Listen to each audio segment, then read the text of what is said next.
에스겔서 20장은 에스겔이 포로로 끌려간 지 7년째 있었던 이야기입니다. 아직 이제 그 바벨론으로부터 완전히 멸망당하지는 않았어요.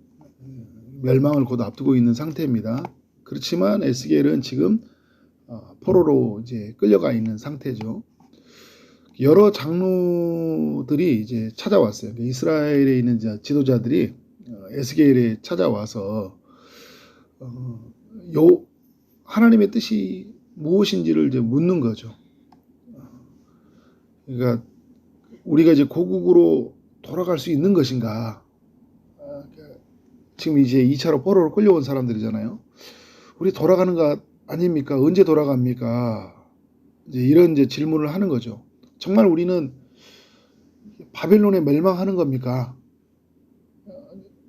계속 이렇게 선지자들은 멸망을 한다고 이야기하는데 정말 멸망을 하는 건지, 또 한편에서는 거짓 선지자들이 멸망을 하지 않을 것이다, 돌아갈 것이다, 우리는 하나님 앞에 선택된 백성들이다, 하나님이 결코 우리를 이렇게 벌하지 않을 것이다, 이렇게 말을 하는 거죠.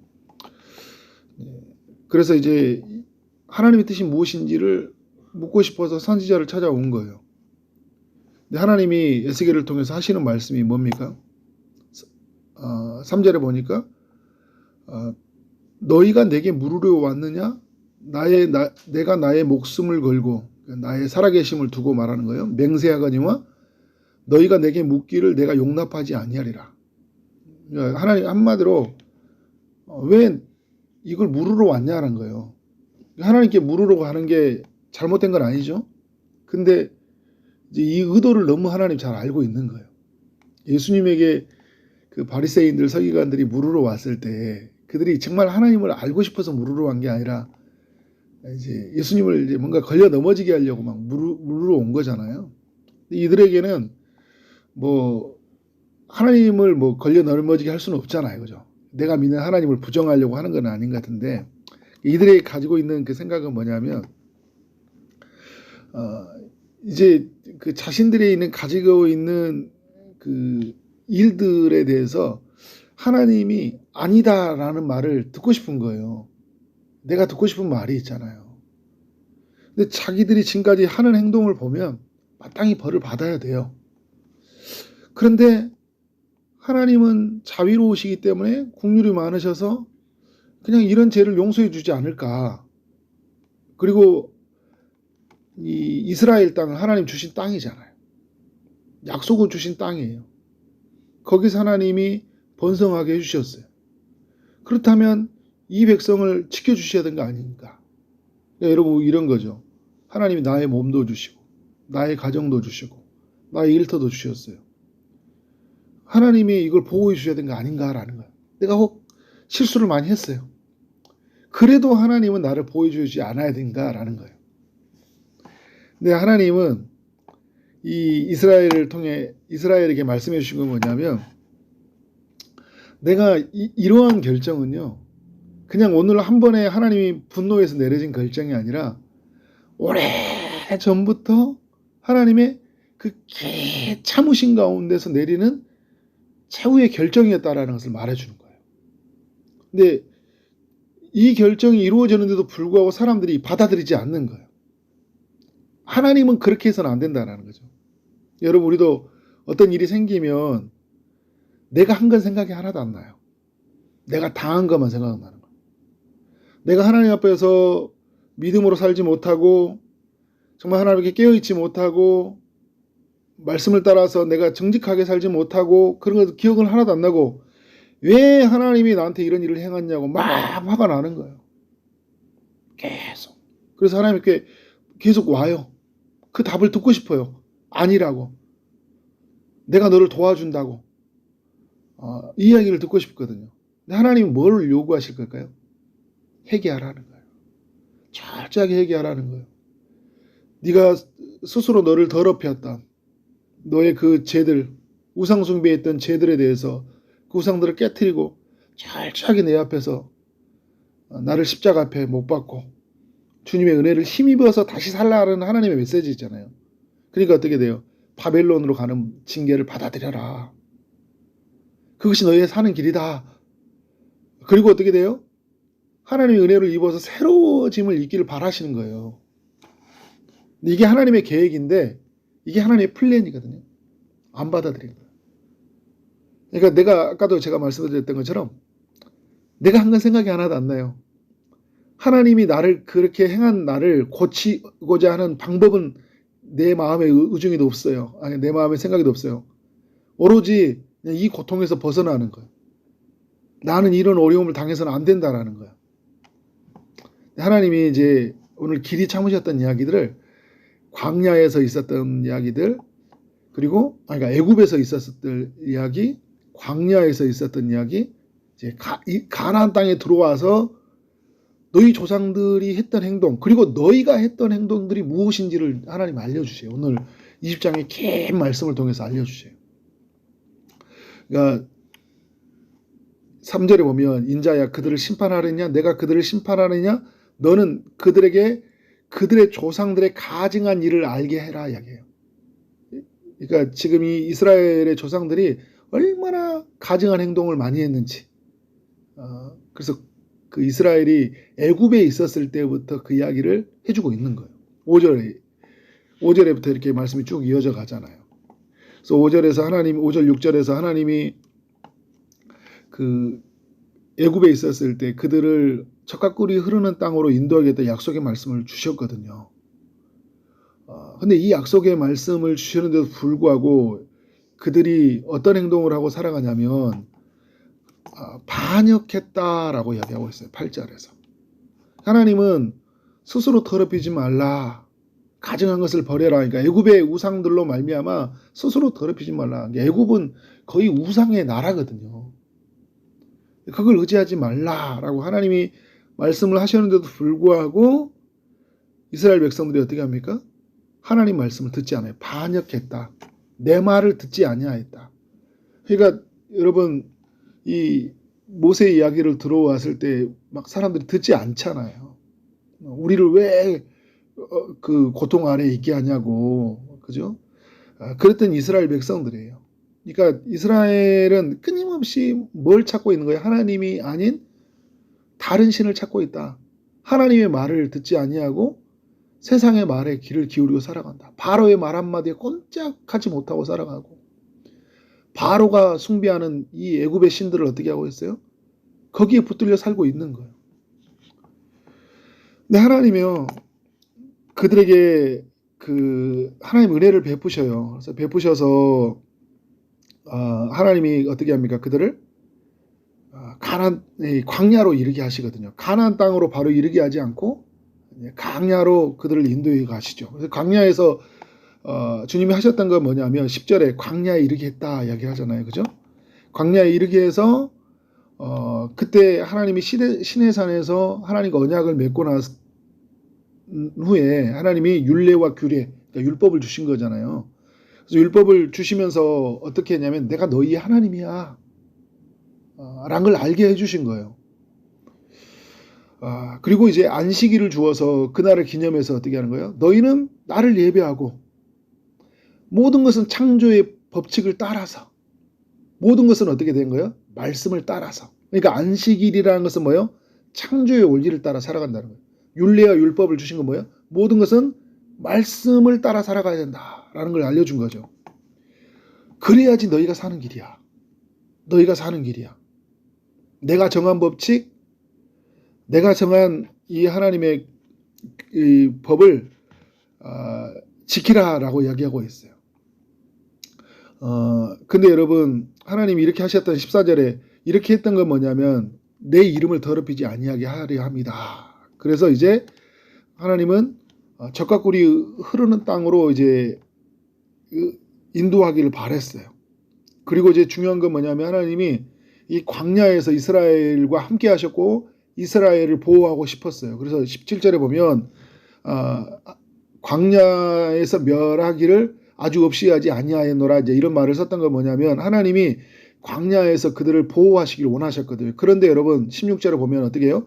그들의 마음으로 우상을 따라 나의 규례를 없인 여겼다 얘기하고 있어요. 무슨 말이에요?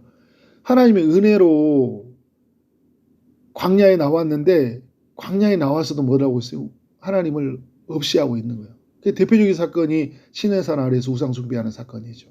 그리고 어떤 사건입니까? 끊임없이 하나님을 원망하잖아요. 우리를 광야로 인도했냐고. 차라리 애굽에 있었을 때가 더 좋았다고. 막 하나님을 원망하고 세워진 지도자를 모세를 막 원망하면서 어떻게 하고 있습니까? 하나님의 권위에 저항을 했어요. 말씀을 지키지 않았고 하나님의 창조의 법칙을 깨뜨렸어요. 안식일을 더럽혔다 이야기를 하고 있잖아요. 그러니까 광야에서 어떻게 됩니까? 1세대가 다 멸망한다. 여호수아 갈렙을 제외하고 다 멸망을 당했잖아요. 근데 하나님의 마음은 광야에서 멸하기를 없이하지 아니한 거예요. 근데 하나님의 은혜는 뭐냐면 여호수아와 갈렙의 세대, 믿음으로 약속의 땅을 바라본 사람들을 보존하시잖아요. 그래서 어떻게 합니까? 하나님이 가나안 땅에 이르게 하셔요. 근데 여러분 가나안 땅에서 이르게 하셨을 때도 하나님이 계속적으로 이야기하시는 게 뭐냐면 내 율례와 규례를 지켜라. 내 안식일을 더럽히지 말라. 하나님이 신신당부하셔요. 그러니까 하나님의 이름을 더럽히지 말라. 그러니까 너희 영혼을 스스로 더럽히지 말라. 이렇게 이야기하면서 내가 여호와다. 이제 오늘 말씀이 계속 반복되는 게 뭐예요? 내가 여호와인 줄 알게 하리라. 하나님이 여호와인 줄을 알라라는 거예요. 그런데 여러분 이 여호와인 줄 알게 하려고 할 때 사람들이 언제 만나냐면요. 이스라엘 백성들이요. 엄청 깨져서 만나요. 엄청 깨진 다음에 하나님 살아계셨구나. 이렇게 알아요. 하나님 그렇게 또 알려주셔야 돼. 왜냐하면 그렇게 알려주시지 않으면 이 사람들이 깨닫지를 못하니까. 그래서 여러분 이들을 어디로 인도합니까? 가나안 땅에 이르게 하셔요. 28절 볼까요? 내가 손을 들어 그들에게 주기로 맹세한 땅으로 그들을 인도하여 드렸더니 어떻게 하고 있어요? 그들이 모든 높은 산과 모든 무성한 나무를 보고 거기에서 제사를 드렸다. 가나안 땅에 이르렀는데 뭘 하고 있어요? 거기서 우상 숭배를 하는 거예요. 이놈의 우상 숭배, 그죠? 광야에 있을 때나, 그러니까 애굽에 있었을 때나, 광야에 있었을 때나, 또 어떻게 하고 있어요? 가나안 땅에 일어났을 때나 우상 숭배를 하고 있는 거예요. 온 천지를 산당으로 만들었어요. 하나님이 너는 이제 그러면서 30절 이하는 어떤 내용이냐면 지금 이제 에스겔을 찾아온 사람들 향해서 주는 권면이거든요. 그러므로 너는 이스라엘 족속에 이르라. 주 여호와께서 이같이 말씀하셨느니라. 너희가 조상들의 풍속을 따라 너희 자신을 더럽히며 모든 가증한 일을 행하느니라. 조상들이 이렇게 죄를 지었는데 뭐요? 지금 에스겔을 찾아온 장로들 또 이스라엘 백성들이 어떻게 하고요? 그렇게 죄를 짓고 살고 있다는 거 똑같이. 근데 하나님이 어떻게 하냐면